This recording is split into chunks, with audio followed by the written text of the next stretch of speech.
67 years of carrying a company on his shoulders teaches a man to read signs that others miss. And that Tuesday morning in late October, the scratches on Arthur's office lock screamed a warning.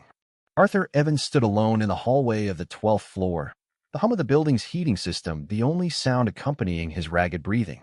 Outside the floor-to-ceiling windows of the corridor, the Chicago skyline was waking up, a jagged row of steel and glass silhouettes against a bruised purple sky. The wind, even muted by the thick industrial glass, seemed to carry the biting chill of the coming winter, a season Arthur usually loved for its crisp clarity. But today, clarity brought only a nausea that settled heavily in the pit of his stomach.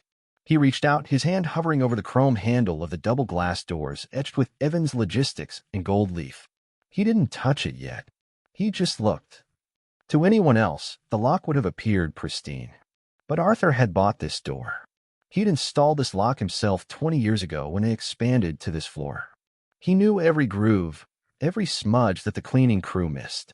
The scratches he saw now were new, tiny, jagged silver lines around the keyhole, the kind left by a tension wrench or a pick used by someone in a hurry.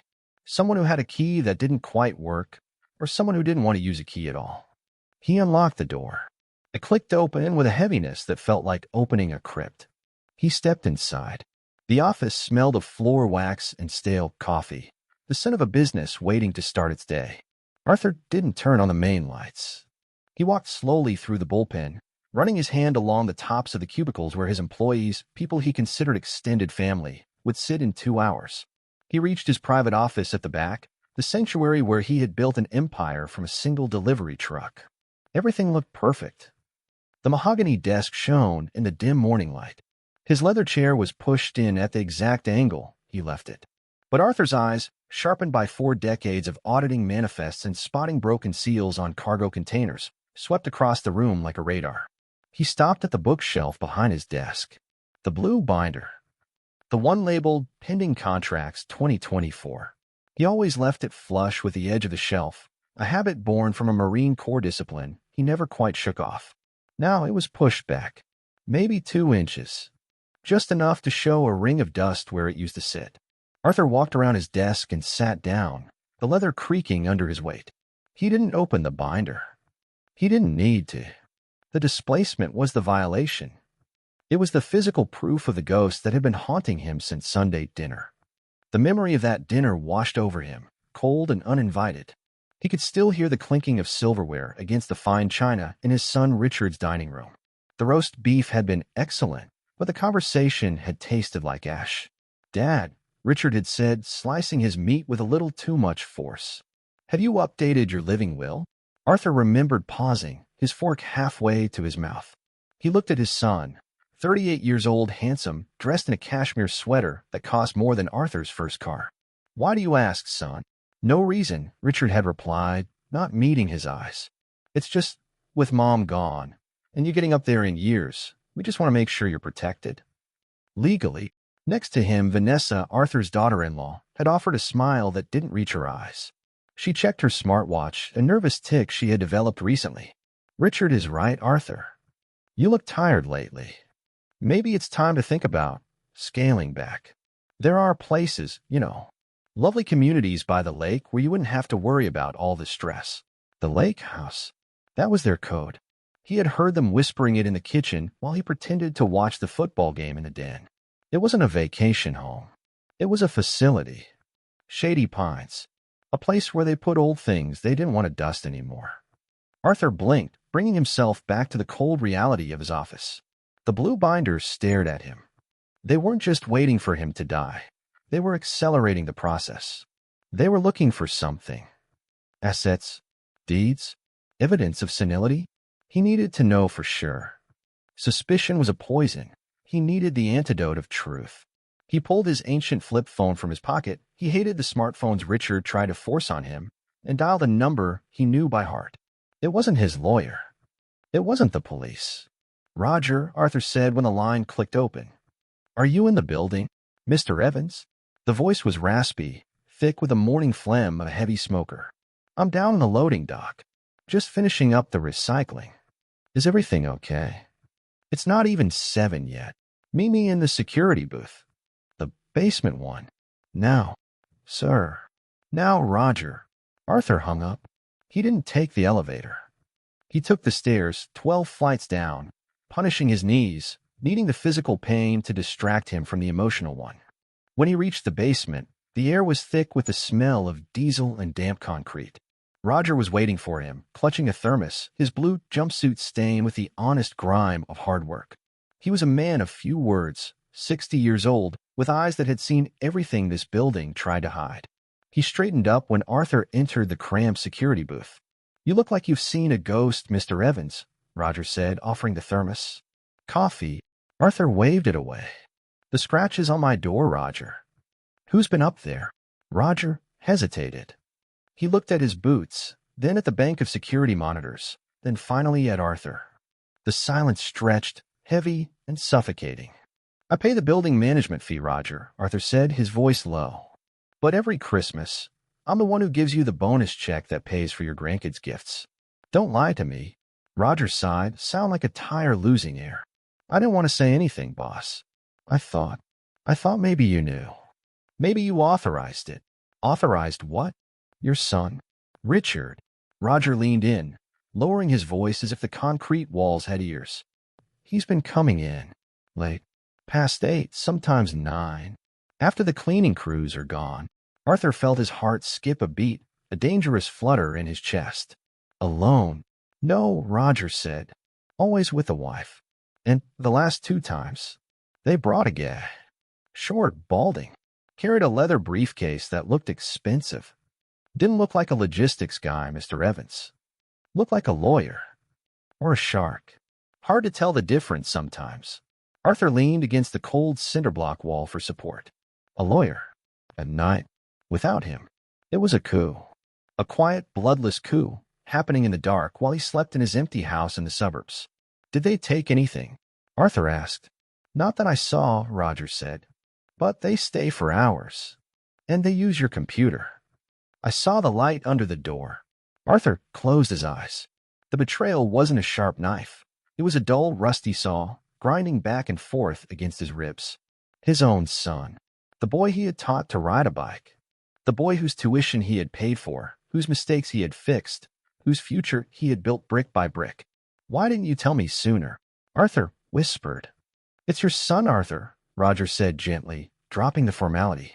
"A man doesn't want to hear that his own flesh and blood is stealing from him." "I didn't want to break your heart." "It's already broken, Roger," Arthur said, opening his eyes. They were dry. "Now I just need to keep them from breaking my bank account." Roger nodded slowly. He reached into his pocket and pulled out a crumpled schedule. "Look, I shouldn't tell you this. I could lose my job. But I heard them talking in the lobby last night when they left. They were laughing. The wife, she said something about a going-away party for you." "A party," Arthur repeated, the irony tasting bitter on his tongue. "They're coming back," Roger said, his voice dropping to a whisper. "Tonight, 7 o'clock sharp. They said the final papers would be ready." He looked at Arthur with an intensity that cut through the gloom of the basement. "They think you're going to that dinner at the mesmerizing Rotary Club thing you do on Tuesdays. They think the office will be empty." Arthur straightened his coat. The pain in his knees was gone, replaced by cold, hard clarity.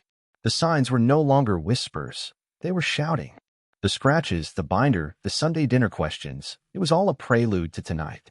"They are coming back tonight at 7, Roger repeated, making sure the message sank in.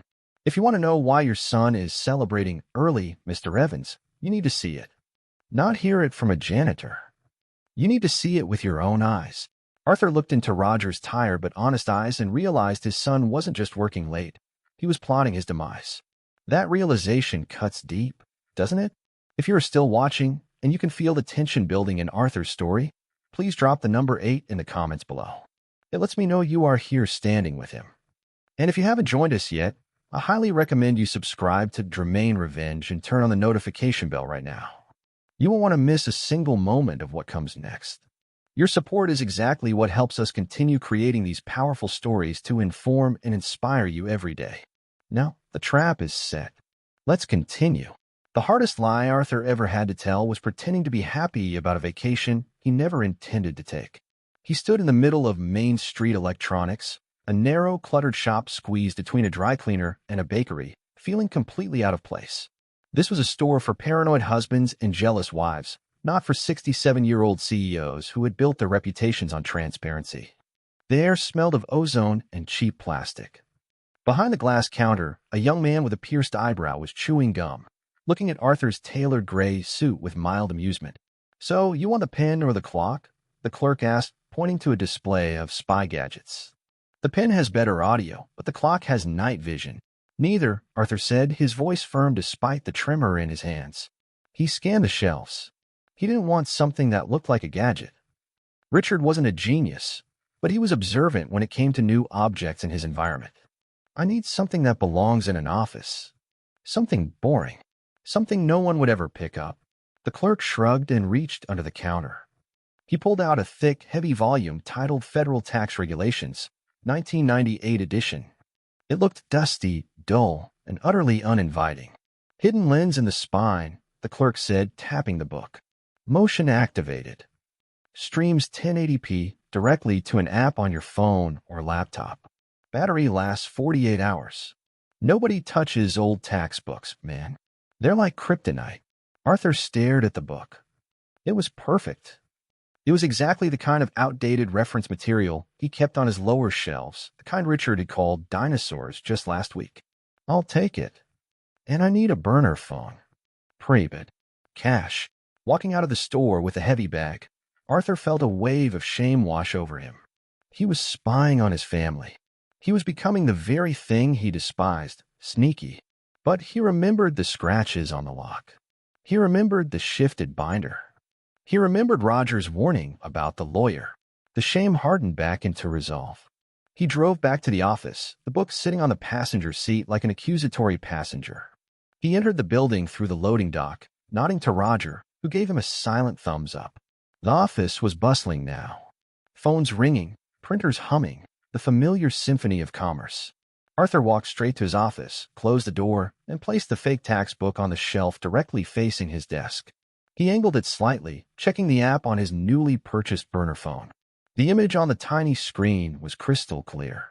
It showed his mahogany desk, his leather chair, and the safe behind it. It was a perfect view of the throne Richard, so desperate, wanted to usurp. Now came the hard part. The phone call. Arthur sat in his chair, took a deep breath, and dialed his son's mobile number. "Dad." Richard answered on the second ring. His voice sounded tight, wary. "Everything okay? You're calling early." "Everything is fine, son," Arthur lied, forcing a lightness into his voice that felt foreign. "Actually, better than fine. I've been thinking about what you said at dinner on Sunday." There was a pause, a hopeful silence. "About the living will, about resting," Arthur corrected. "About scaling back." "You were right, Richard. I'm tired. This cold weather is getting into my joints, and honestly, looking at these spreadsheets gives me a headache." "Really?" The wariness was replaced by a sudden, sharp interest. "I mean, of course, Dad. You've worked hard. You deserve a break." "I booked a flight to Florida," Arthur said. "Leaving tomorrow morning. Going to stay at the condo in Boca for a few weeks. Maybe a month. Soak up some sun, play some golf. I figured you and Vanessa could handle things here while I'm gone." "A month?" Richard's voice cracked. He cleared his throat. "Wow. That's great, Dad. Ideally, really. Don't worry about the company. I've got everything under control. Vanessa will be thrilled to hear you're finally taking care of yourself." "I'm sure she will be," Arthur said, closing his eyes. He could hear the smile in Richard's voice. Not a smile of happiness for his father, but the smile of a predator whose prey has just limped into the tall grass. "I just need to pack. I won't be in tomorrow. I'm leaving my keys with Linda." "Perfect. Send me a postcard, Dad. Have a safe flight." Arthur hung up. He stared at the phone, feeling a physical ache in his chest. Richard hadn't asked if he needed a ride to the airport. He hadn't asked who would watch the house. He had just said perfect. The relief in his son's voice had been absolute. Arthur spent the next hour clearing irrelevant papers from his desk, setting the stage. He left the pending contracts binder exactly where Richard had moved it. He wanted them to feel comfortable. He wanted them to feel safe. At 4 p.m., Arthur walked out of Evans Logistics with a small suitcase he had brought from home. He said goodbye to Linda, his secretary of 20 years. "Take care of the place, Linda," he said, his voice catching slightly. "Always, Mr. Evans." "Enjoy the beach," she beamed.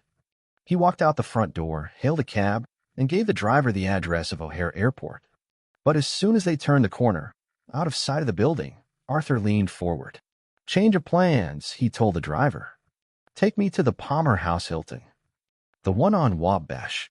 10 minutes later, Arthur was checking into room 812. He had specifically requested this room. It was on the 8th floor, facing west, facing his office. The hotel room was generic and cold, smelling of industrial sanitizer and loneliness. The beige curtains were drawn. Arthur didn't unpack. He placed his suitcase by the door and set up his laptop on the small round table by the window. He opened the curtains just an inch. Across the street, 12 stories up, the windows of Evans Logistics reflected the dying orange light of the autumn sun. He could see his own office window. It was dark. He opened the surveillance app on his laptop. The screen flickered to life. The view from the bookshelf was grainy in the fading light, but still clear. His empty chair. His silent desk. It looked like a still life painting of a life left behind. Arthur sat there, watching nothing. The hours ticked by. The sun dipped below the horizon, and the city lights flickered on. The street below filled with the noise of rush hour, people going home to their families, to dinners, to warmth. Arthur sat in the dark, a ghost haunting his own life. He checked his watch. 6:30 p.m. He ate a stale sandwich from the minibar, tasting nothing. 6:45 p.m. The cleaning crew would be gone by now. The building should be locked. 6:55 p.m. Arthur leaned closer to the screen. His heart was hammering against his ribs, a frantic rhythm that made his fingertips tingle. "Don't come," he whispered to the empty hotel room.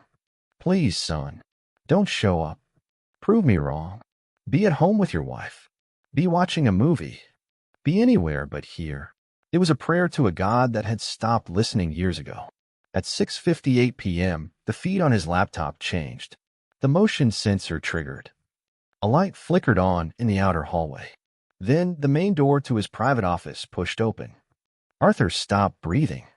Richard walked in first. He wasn't wearing his usual work suit. He was wearing jeans and a blazer, casual, relaxed. He looked around the room, owning it. He walked straight to Arthur's desk and ran a hand over the leather chair, not with reverence, but with possession. Then came Vanessa. She was laughing, holding a bottle of champagne. Champagne. They were celebrating before the ink was even dry. And then a third figure entered. The stranger Roger had warned him about. He was short, balding, wearing a cheap suit that was a little too shiny. He carried a thick leather briefcase. He didn't look like the corporate lawyers Arthur usually dealt with, men with firm handshakes and expensive retainers. This man looked like he chased ambulances for a living. Richard turned to Vanessa and high-fived her. It was a sharp, cracking sound that the microphone on the bookshelf picked up clearly. "He bought it," Richard said, his voice tinny through the laptop speakers but clear enough to shatter Arthur's last hope. "He's probably packing his sunscreen right now. The old fool is gone." Finally, Vanessa sighed, setting the champagne on Arthur's desk, his desk, without a coaster. "I thought he'd never leave." Arthur watched them settle in. The lawyer began opening his briefcase, pulling out stacks of documents. Richard sat in Arthur's chair, spinning it around, testing the weight of the authority he hadn't earned. Arthur felt a single tear slide down his cheek. It was hot and angry. He wiped it away with the back of his hand. The sadness was evaporating, burned away by the heat of the betrayal unfolding in high definition before him. They weren't just stealing his company. They were mocking his existence. He glanced at the digital clock on the hotel nightstand. It read 7 p.m. Across the street, behind the glass of the 12th floor, the show was about to begin. There is a specific kind of heartbreak that comes not from loss, but from clarity, seeing someone you love exactly as they are, not as you wish them to be. Arthur sat in the semi-darkness of room 812, his face illuminated only by the bluish glow of his laptop screen. Outside, the wind howled against the hotel glass, but inside, the silence was absolute. On the screen, the feed from the hidden camera was steady, capturing every detail of the betrayal unfolding across the street. Open the good stuff, Richard said, his voice echoing slightly through the laptop speakers. He was pointing to the cabinet where Arthur kept a bottle of 30-year-old single malt scotch, a gift from a client in Scotland, reserved for monumental occasions. With pleasure, the balding lawyer replied. His name, Arthur would later learn, was Samuel Kress, a man whose license had been suspended twice for ethics violations. Kress moved with the oily confidence of someone who knew the loopholes better than the law. He poured 3 generous glasses, not using coasters, leaving wet rings on the polished mahogany that Arthur had conditioned by hand for decades. To the new era, Vanessa toasted, raising her glass. The diamonds on her wrist, bought with Richard's last bonus, caught the light. And to the old guard, finally retiring. Retiring, Richard laughed, a sound that lacked any warmth. Or expiring. Either way, he's out of the picture. They clinked glasses. Arthur watched, his own throat dry, feeling the phantom burn of the alcohol he wasn't drinking. He zoomed in on the document Kress had spread out on the desk. It was thick, bound in blue legal paper. Even upside down, the bold header was legible to Arthur's trained eyes. Transfer of ownership and asset liquidation agreement. Is the buyer ready? Richard asked, taking a sip of the scotch. He grimaced. He didn't even appreciate the complexity of the drink. He just liked that it was expensive. Howard Stone is ready, Kress said, wiping his mouth with the back of his hand. Pacific Freight has the funds in escrow. As soon as we have the signatures recorded, the wire transfer happens. $2 million to your offshore account, as discussed. $2 million. Arthur felt a physical blow to his chest. $2 million. Evans Logistics was worth $6 million, conservatively. The fleet of trucks alone was worth $3 million. Richard wasn't just stealing the company. He was selling it for parts, fencing 40 years of Arthur's blood and sweat for pennies on the dollar just to get quick cash. And the old man? Kress asked.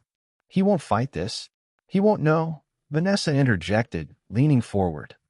Her face, usually so composed at Sunday dinners, looked twisted and hungry in the grainy light. By the time he comes back from Florida, if he comes back, the company will be Stone's. And will have the power of attorney. Speaking of which, Kress opened his briefcase again. He pulled out a fresh sheet of paper. I need the signature on the deed first. Then the power of attorney. Richard set his glass down.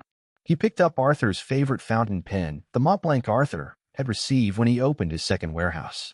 Richard didn't just sign. He hesitated. Are you sure this will pass? Richard asked, his voice wavering for the first time. The clerks at the recorder's office. Some of them know Dad. That's why we practiced, Richie, Kress said soothingly. Show me. Richard pulled a piece of scratch paper toward him. On the screen, Arthur watched his son hunch over the desk. He watched the hand he had held when crossing the street, the hand he had taught to throw a baseball, now moving with a practiced, deceitful rhythm. Richard wrote something, paused, then wrote it again. Kress looked at the scratch paper. Loop thee more. Your dad has a flourish at the end of Evans. Richard tried again. Like this. Perfect, Kress grinned. That's Arthur Evans resurrected. Now, the real document. Arthur stopped breathing. He watched Richard slide the transfer of ownership deed to the center of the desk. He watched the pen touch the paper. The scratching sound of the nib was amplified by the microphone, sounding like nails on a chalkboard. Scritch, scratch, scritch. It was done. Richard Evans had just signed his father's name, effectively killing Arthur Evans professionally and legally. Beautiful, Vanessa cooed, running a hand across Richard's shoulders. You did it, honey. You're the CEO now. I am, Richard breathed, looking at the forged signature with a disturbing pride. I really am. Arthur leaned back in his hotel chair, his body numb. He thought he would be angry. He thought he would be screaming at the screen. But he just felt cold. A deep, marrow-seeping cold that had nothing to do with the Chicago winter. So, Kress said, stacking the papers. What's the timeline for the transition? We finalized the sale with Stone on Thursday, Richard said, regaining his arrogance. Once the money clears, we execute the health decline plan. The lake house, Kress asked. The lake house, Vanessa confirmed. She laughed, a sharp, brittle sound. We found a doctor who will certify the onset of dementia. Rapid decline. It fits the narrative. Poor Arthur, the stress of the business was too much. He got confused. He signed the company away and didn't even realize it. And then we move him to Shady Pines, Richard said casually, as if discussing moving a piece of furniture. It's secure. No phone access. No visitors without family approval. He'll be safe there. And quiet. He won't even understand what hit him, Vanessa added. He's too old to fight back. He's stuck in the past. He thinks the world still runs on handshakes and honor. He is a relic, Richard agreed, pouring another glass of scotch. A relic that we just cashed in. He's too old to fight back. The sentence hung in the air of the hotel room, vibrating with malice. Arthur looked at his reflection in the dark window. He saw the gray hair. He saw the lines etched around his eyes. He saw the tired posture of a man who had worked 12-hour days for 40 years. They were right about one thing. He was old, but they were wrong about everything else. Age hadn't made him weak. It had made him patient. It hadn't made him slow. It had made him precise. They thought he was a relic. Fine.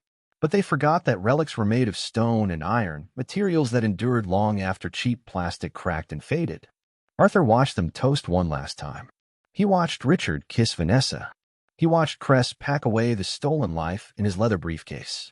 The numbness began to recede, replaced by heat that started in his belly and spread to his fingertips. It wasn't the hot, blinding rage of a young man who throws a punch in a bar. It was the cold, calculated rage of a general surveying a battlefield. It was the rage of a father who realizes he has to destroy the monster he created. "Enjoy the drink, son," Arthur whispered to the screen. "Because it's the last expensive thing you're going to taste for a very long time." He reached out and closed the laptop. The room plunged into total darkness. He didn't turn on the light. He didn't need to. He knew exactly where the phone was. He knew exactly what number to dial. And he knew exactly what he had to do tomorrow morning. Arthur stood up and walked to the window. He looked at his reflection again. The tired old man was gone. In his place stood Arthur Evans, SEAL, Marine, and a man who was about to go to war. I turned off the laptop, my hands trembling not with fear, but with a cold, hard rage. If they wanted to treat me like a helpless old man, I would show them exactly what this old man was capable of. The betrayal is now absolute, but so is Arthur's resolve.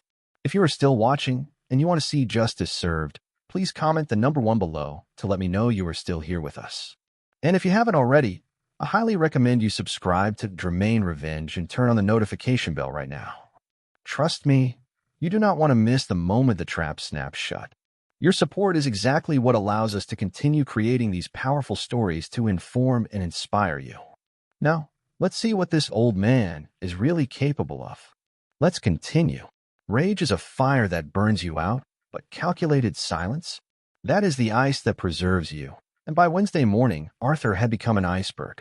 He sat in a red vinyl booth at Lou's Diner, a place that smelled of bacon grease, old coffee, and comfort. It was 8 a.m.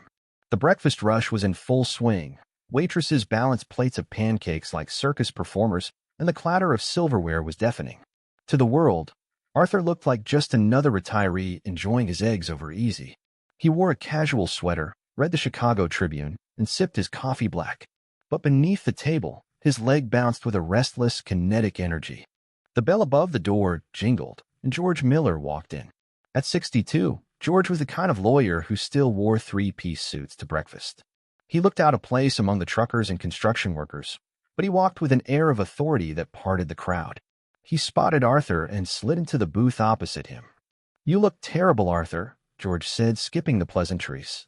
He placed his leather briefcase on the seat next to him as if it contained nuclear codes. "I got your text. You said it was an emergency." Arthur didn't speak. He simply pulled out his phone, opened the video file he had saved from the live stream the night before, and slid the device across the sticky table. "Watch," Arthur said. "Put your headphones in." George frowned, adjusted his wire-rimmed glasses, and inserted his earbuds. Arthur watched his friend's face. He saw the moment George realized what he was looking at, the furrowed brow. He saw the moment the lawyer recognized Samuel Cress, the tightening of the jaw. And he saw the moment George heard the plan about the lake house. His eyes widened, and he looked up at Arthur with a mixture of horror and pity. George removed the earbuds slowly. He pushed the phone back. "That's Sam Cress. He's a bottom feeder. Disbarred in Illinois. Reinstated on a technicality. They're selling it, George, Arthur said, his voice steady. To Howard Stone. Pacific Freight. They forged my signature last night. They plan to record the deed tomorrow. And the health plan? George asked delicately. The lake house. Shady Pines, Arthur corrected, a bitter smile touching his lips. They're going to declare me incompetent. Once the money hits the offshore account, they lock me away so I can't ask where it went. George leaned back, exhaling a long breath. This isn't just theft, Arthur. This is conspiracy, fraud, elder abuse. We can go to the police right now. We have the video. No, Arthur said. Not yet. Arthur, they are dangerous. If they are willing to. If we go now, Arthur interrupted, leaning forward, Richard will claim it was a misunderstanding. He'll say he was just preparing documents in case something happened to me. He'll say the signature was just practice. He'll say Vanessa was joking. Without the act of them actually filing the papers, it's just talk. I don't want a slap on the wrist, George. I want them stopped.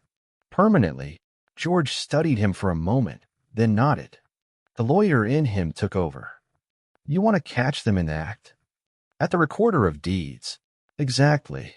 But I need to make sure that even if they try to file, the company is safe. I need armor, George. George pulled a notepad from his pocket. Okay. If they forged your signature as an individual owner, we need to change the owner. We move the company into a living trust. Today. Right now. Explain, Arthur said.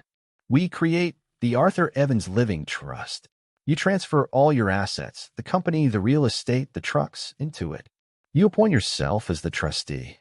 From the moment we sign those papers, Arthur Evans, the person, owns nothing. The trust owns everything. A slow realization dawned on Arthur. So if Richard signs Arthur Evans on a deed tomorrow, he's signing away heir, George finished, a shark-like grin appearing. He's selling something he doesn't have the authority to sell, because the title belongs to the trust, not the man. It makes the document void on arrival. And it proves intent to defraud because the real owner, the trust, never authorized the sale. Arthur drank the last of his cold coffee. Let's go. They left the diner and drove straight to George's office, a high-rise fortress of mahogany and silence. The next 4 hours were a blur of legal precision. They drafted the trust documents. They itemized every truck, every warehouse, every patent. At 1 p.m., they went to a notary public down the street. It was a small, dusty office run by a woman named Mrs. Higgins who had known Arthur for 30 years.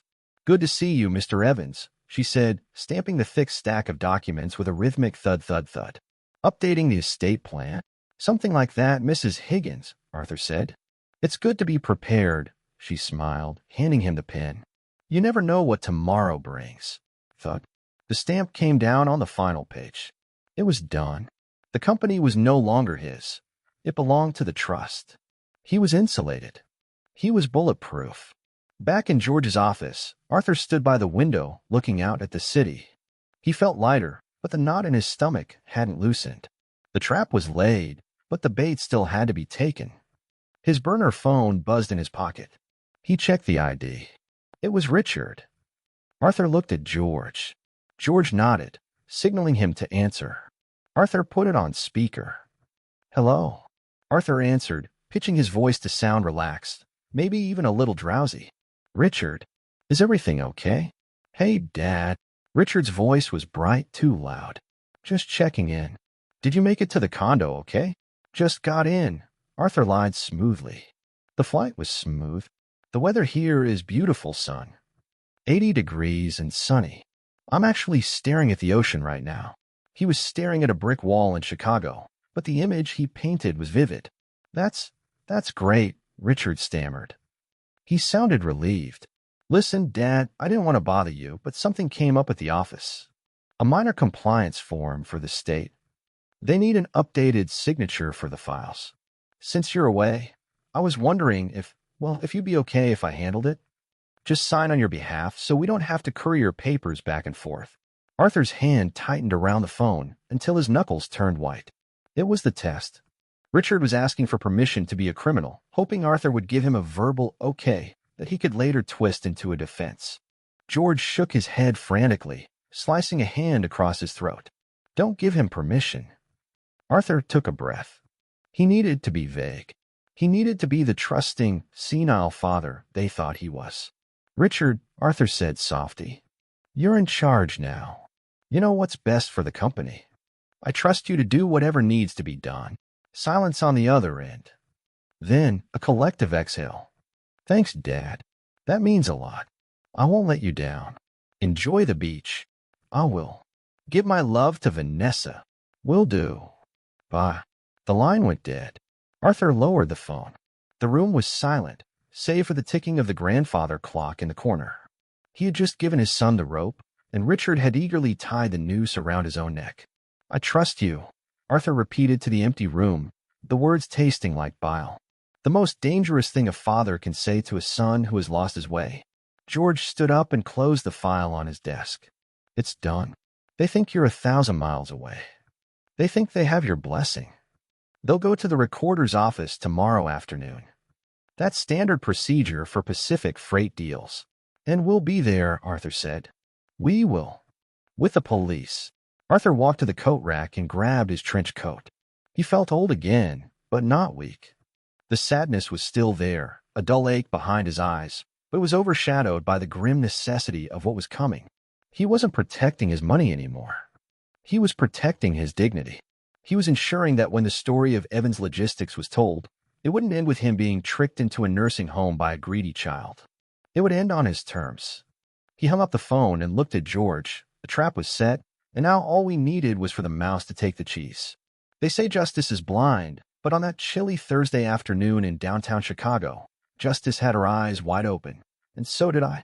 Arthur sat in the passenger seat of George's black sedan, parked 2 cars down from the main entrance of the Cook County Recorder of Deeds. The engine was off. The heater was cooling down, letting the creeping cold of the November afternoon seep into the cabin. Arthur didn't feel it. His adrenaline was a roaring furnace. They're late, Arthur muttered, checking his watch. It was 2:15 p.m. Traffic, George said calmly, tapping the steering wheel. Or maybe they're having a celebratory lunch. Stone likes to eat at Gibson's before he closes a deal. Makes him feel like a king. Arthur gripped the door handle. You're sure the clerk knows? Detective Miller, no relation, spoke to the supervisor this morning, George assured him. They know a fraudulent filing is attempting to be made. They've been instructed to process it normally until the moment of certification. That's when a trap snaps shut. We need the attempt on record. At 2:23 p.m., a silver Mercedes pulled up to the curb. Arthur's breath hitched. Richard got out of the driver's side. He looked impeccable in a navy blue suit, his hair gelled, sunglasses hiding his eyes. He walked around and opened the door for Vanessa. She stepped out wearing a white coat that looked pristine against the dirty gray sidewalk. She looked like a bride on her way to a wedding, not a woman about to dismantle a family. From the back seat emerged the lawyer, Samuel Kress, and a large man Arthur recognized instantly from trade magazines, Howard Stone. The owner of Pacific Freight was a bear of a man with a thick neck and a reputation for swallowing smaller companies whole. He laughed at something Richard said and clapped him on the back. There they are, Arthur whispered. The whole pack of wolves. Let them go in, George said, unbuckling his seatbelt. Give them 3 minutes to get to the counter. They waited. Those 3 minutes were longer than the 40 years Arthur had spent building the company. He watched pedestrians walk by, oblivious to the fact that a man's entire life's work was being stolen 50 feet away. Time, George said. They got out of the car. Arthur buttoned his trench coat. He felt a strange dissociation, as if he were watching himself in a movie. He walked up the stone steps of the government building, his footsteps echoing on the marble floor of the lobby. The recorder's office was a cavernous room filled with rows of filing cabinets and counters behind glass partitions. It smelled of old paper and bureaucracy. There were only a few people in line. Arthur spotted them immediately. They were at counter 4. Richard was leaning against the counter, sliding a thick stack of documents toward the clerk, a middle-aged woman with glasses who looked bored but was secretly the gatekeeper of Arthur's fate. Arthur and George moved silently, using a row of pillars for cover. They stopped 10 feet behind the group. They were close enough to hear the conversation. Here is the transfer of deed, Kress was saying, his voice oily. and the power of attorney authorizing Mr. Richard Evans to execute the sale on behalf of his father, Arthur Evans. And Arthur Evans is, the clerk asked, looking over her glasses. In Florida, Vanessa chimed in, flashing a bright, innocent smile. Recovering from a health episode. He wanted this settled quickly, so he wouldn't have to worry about it. I see, the clerk said. She picked up the deed. She looked at the signature, the forgery Richard had practiced the night before. And you attest this is his valid signature? Absolutely, Richard said. He signed it in my presence before he left. Very well, the clerk said. She picked up her official stamp. I just need to notarize the recording fee, and... Wait. The word wasn't shouted. It was spoken with the quiet, crushing weight of a gavel. Richard froze. His shoulders stiffened. He knew that voice. He had heard that voice read in bedtime stories. He had heard that voice teach him how to drive. He had heard that voice say, I trust you just yesterday. Richard turned around slowly. Arthur stepped out from behind the pillar. He stood tall, his hands in his pockets, his eyes locking onto his son's. Behind him, George stood like a sentinel, and from the side doors, 2 uniformed police officers and a man in a plain suit, Detective Miller, stepped into the room. Dad. Richard's voice was a squeak. The color drained from his face so fast it looked like he might faint. You're in Boca. I'm afraid I missed my flight, Arthur said, his voice flat. He looked at Howard Stone. Howard, I see you're trying to buy my trucks. Usually, people negotiate with the owner, not the owner's son. Stone looked from Arthur to Richard, his face reddening. What the hell is this? You told me he was incompetent. You told me he was in a home. He is. Vanessa shrieked, panic cracking her polished veneer. She pointed a manicured finger at Arthur. He's confused. He doesn't know what he's doing. Richard, tell them. He has dementia. Arthur didn't even look at her. He kept his eyes on his son. Is that right, Richard? Am I confused? Or are you just a thief? Dad, please, Richard stammered, stepping forward, his hands raised in a pathetic gesture of surrender. We were doing this for you. The company, it's too much for you. We wanted you to have money for retirement. It's for your own good. Arthur laughed. It was a dry, humorless spark. For my own good? Or for the $2 million you were wiring to the Caymans? Richard went silent. We have the video, Richard, George said, stepping forward. The hidden camera in the office. We have you practicing the forgery. We have you discussing the lake house. We have everything. Samuel Kress, the lawyer, tried to back away toward the exit, clutching his briefcase. One of the police officers blocked his path. Going somewhere, counselor? Detective Miller stepped up to the counter. He took the documents from the clerk's hand. This is the forged deed? Yes, detective, the clerk said. He just attested to its validity. Richard Evans, the detective said, pulling a pair of handcuffs from his belt. The metallic click-click as they opened echoed through the silent room. You are under arrest for fraud, forgery, and conspiracy to commit theft. No. Vanessa screamed. This is a mistake. My husband is a businessman. You can't do this. You're coming too, ma'am, the detective said to Vanessa. And you, Mr. Kress. And Mr. Stone, will need you for questioning regarding the receipt of stolen property. I didn't know. Stone roared. They scammed me, too. Tell it to the judge, the detective said. The officer grabbed Richard's arm and spun him around. Richard didn't fight. He looked like a balloon that had been popped. He looked small, defeated, and terrified. Arthur stood there, watching the police pat down his son. He watched them take his son's wallet, his phone, his dignity. He should have felt triumphant. He had won. He had saved his company. He had outsmarted the villains. But all he felt was a profound, hollow ache in his chest. Dad, Richard whispered as the officer pushed him forward. Dad, help me. Please, don't let them take me. Arthur looked at the man in handcuffs. He tried to find the little boy who used to wait up for him to come home from work. He tried to find the teenager who promised to make him proud. But that boy was gone. The man standing in front of him was a stranger who had plotted to erase him. I can't help you, son, Arthur said softly. You did this. You signed the paper. I'm your son. Richard yelled, his fear turning into anger as the reality set in. I'm your only son. How can you do this to me? I didn't do it to you, Arthur said, his voice breaking for the first time. You did it to me. You tried to bury me alive, Richard. I just refused to stay in the grave. The officers began to lead them away. The spectacle drew the eyes of everyone in the room. A tragic parade of greed and consequence. As they led my son away in cuffs, he looked back at me, not with remorse, but with hatred, and in that moment, the invisible cord between father and son didn't just break. It dissolved. The silence in Arthur's house that Thanksgiving wasn't empty. It was peaceful, like the quiet air that settles over a city after a long, violent storm has finally blown out to sea.